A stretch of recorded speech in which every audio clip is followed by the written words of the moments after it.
आका ने सिद्दीक़ अकबर रज़ी अल्लाह तआला अन्हु को अपने साथ चलने की दावत दी। बीबी आयशा फरमाती हैं उस दिन मेरे बाबा बहुत रोए और पहली बार मुझे पता चला कि कोई खुशी के मारे भी रोता है, क्योंकि नबी पाक ने जब ये इजाज़त दी कि अबू बकर तुम मेरे साथ हिजरत करोगे तो आपने बड़े आंसू बहाए। बहरहाल बड़ा तवील वाक़या है। जब गार सौर की तरफ जाने लगे तो सिद्दीक़ अकबर रज़ी अल्लाह तआला का स्टाइल बड़ा डिफरेंट था।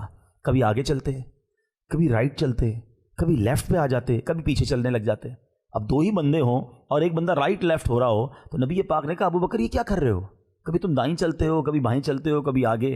कहते हुजूर जब मैं एक ख्याल आता है ना कि आप पर दुश्मन दाईं तरफ से हमला करेगा तो मैं राइट आ जाता हूँ, जब ये ख्याल आता है लेफ़्ट से हमला होगा मैं लेफ़्ट हो जाता हूँ। हुजूर जब लगता है सामने फ्रंट से अटैक होगा मैं आगे हो जाता हूँ। हुजूर जब ख्याल आता है पीछे से मैं पीछे हो जाता हूँ।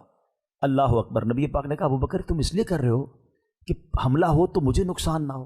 कहते हैं वल्लाह हुजूर मेरी यही तमन्ना है कि अगर कोई अटैक करे आप पर आँच ना आए, अबू बकर उसके सामने आ जाए। आज जब जबल नूर के नीचे अल्लाह करीम आपको बार बार मक्के की हाज़िरी अता फरमाए। जिन्होंने ये सफ़र किया है, जबल नूर देखा है, वो जानते हैं कि गारे सौर कितना डिफ़िकल्ट है। आज जवान आदमी भी चढ़ता है तो थक जाता है। अच्छा अब तो कुछ सीढ़ियाँ वगैरह भी बन गई हैं, उस वक्त दुश्मन भी था, खौफ भी था। सिद्दीक़ अकबर रज़ी अल्लाह तआला नबी पाक से अर्ज़ की हुजूर आप मेरे कांधों पर आ जाए, कहीं तो आपके मुबारक कदमों पर कोई कांटा ना लग जाए। Look at the way. और सिद्दीक़ अकबर ने वो पूरा ट्रैवल जिन्होंने किया है वो जानते हैं। ऑलमोस्ट 5000 फीट हाइट है जबल नूर की। सिद्दीक़ अकबर वो कैसे लेकर चले होंगे, क्या वो मंजर होगा। और जब नबी पाक अलैहिस्सलाम को गार के किनारे पर पहुंचा दिया, ऐसे नहीं हुआ कि डायरेक्टली अंदर दाखिल हो गए। नबी पाक से अर्ज़ करते हैं हुजूर आप ज़रा बाहर रहिए, पहले मैं अंदर जाऊँगा। अंदर जाते हैं, गार को साफ़ करते हैं, देखा बहुत सारे सुराख हैं, कहीं कोई जानवर ना निकल आए, कोई सांप वगैरह ना निकले। एक ही चादर थी, उसके टुकड़े किए और चादर के सुराखों में डाल दिया। अब ज़रा सुनिएगा, ये बात कम लोगों ने सुनी है। जब बाहर आए तो नबी पाक ने कहा अबू बकर तुम्हारी चादर कहाँ गई। कहा हुजूर अंदर जितने सुराख थे उसमें मैंने फाड़ के वो सुराख बंद कर दिए हैं। अल्लाह के नबी इतना खुश हुए, आका ने सुनो क्या दुआ दी। अल्लाह अकबर। नबी पाक कहते हैं अल्लाहुम्मा जअल अबा बकरिन माई फी दरजती यौमल क़ियामा। ए अल्लाह अबू बकर को क़यामत के दिन जन्नत में मेरा साथ अता फरमा, मेरे साथ जन्नत नसीब फरमा। इस दुआ की अहमियत समझो। मैं और आप दुआ करते हैं कि अल्लाह हमें जन्नत में आका का पड़ोस नसीब फरमा।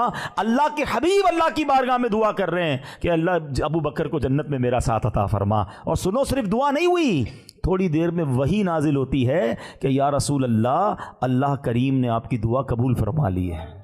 अल्लाह अकबर।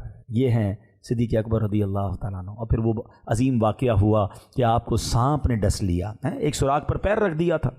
नबी पाक गोद में आराम फरमा रहे हैं। क्या किस्मत पाई सिद्दीक़ अकबर ने, कैसा दीदार किया होगा, कैसा नबी पाक का कुर्ब पाया होगा। उलमा कहते हैं जिस वक्त सिद्दीक़ अकबर नबी पाक की गोद में आराम कर रहे थे ना, उस वक्त वो इबादत जो सिद्दीक़ अकबर कर रहे थे कायनात में कोई और नहीं कर रहा था। वन एंड ओनली हज़रत अबू बकर सिद्दीक़ को ये मकाम हासिल था। अच्छा अब जब सांप ने काट लिया, अकल तो ये कहती है, शरीयत भी ये कहती है कि आपको अगर जान जा रही है तो जान बचाना फ़र्ज़ है।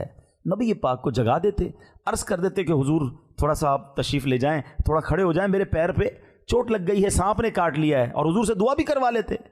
मगर कहते मेरे इश्क ने गवारा ना किया कि महबूब के आराम में खलल हो। शरीयत कहती है जान बचाना फ़र्ज़ है। यहाँ बहुत बारीक एक मसला आज समझ लीजिए, ठीक है। फ़र्ज़ पर अमल करना ये सबसे अव्वल होता है। फ़र्ज़ के लिए बहुत सारी चीज़ें छोड़ने की इजाज़त है। फ़र्ज़ पहले, और फ़र्ज़ माफ़ नहीं होता, फ़र्ज़ ज़रूरी होता है। अच्छा नहीं जगह है नबी पाक को, अगर आंसू निकले आका के चेहरे अनवर पर गिरते हैं, नबी पाक की आंख खुलती है। कहा ए अबू बकर क्यों रो रहे हो। कहा हुजूर सांप ने काट लिया है। सुभान अल्लाह। नबी पाक ने इमरजेंसी वार्ड की तरफ नहीं भेजा, अपना दुआब दहन निकाला, आपके अंगूठे पर लगाया, सांप का जहर जो है उसका असर ख़त्म हो गया। मगर कायनात का कोई आलिम और मुफ्ती हज़रत अबू बकर सिद्दीक़ से आगे नहीं बढ़ सकता जो नबी पाक के कुर्ब ख़ास पाले। इन सिखाया, ये फ़र्ज़ छोड़ दिया, नबी पाक को राज़ी किया, नबी पाक की इताअत ना छोड़ी।